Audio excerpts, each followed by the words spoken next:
Okay, we've had the generator overheat and noticed no water flow.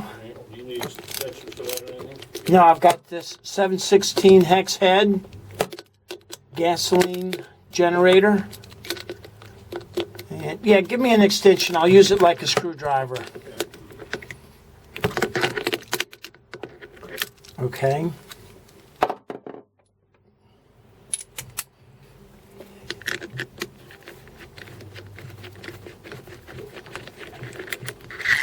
Whoa, that's a long bolt. Here's a paper towel if you want. I don't think one paper towel is going to help.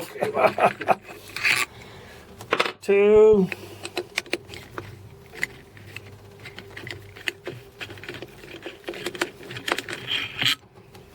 3. That's the impeller we got in the spare box. Yep.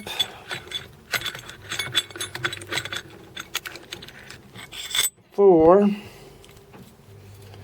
So here's the impeller plate.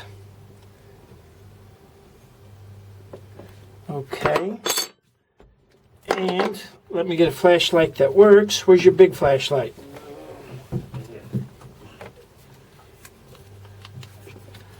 And we've got pieces of an impeller.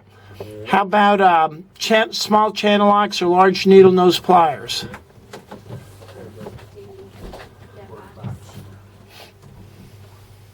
Does needle nose work? Okay. That was easy. So we don't have much here. And I can see a piece that's going in the discharge hose. Let me pull that out.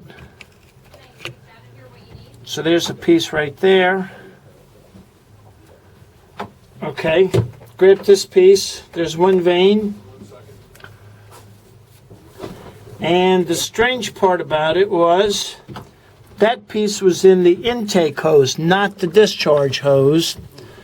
So we will have to take this apart and look through this discharge hose going into the heat exchanger and maybe pull the end cap off of the heat exchanger, or at least pull the hose off of the heat exchanger. We got us a repair kit right here for a core. Okay, good. Let me see that. So here's the repair kit right here with the impeller and also a brand new rubber O-ring. So when it cools off, we'll be able to put it all back together. Put Humpty Dumpty back together again. So I'm missing one.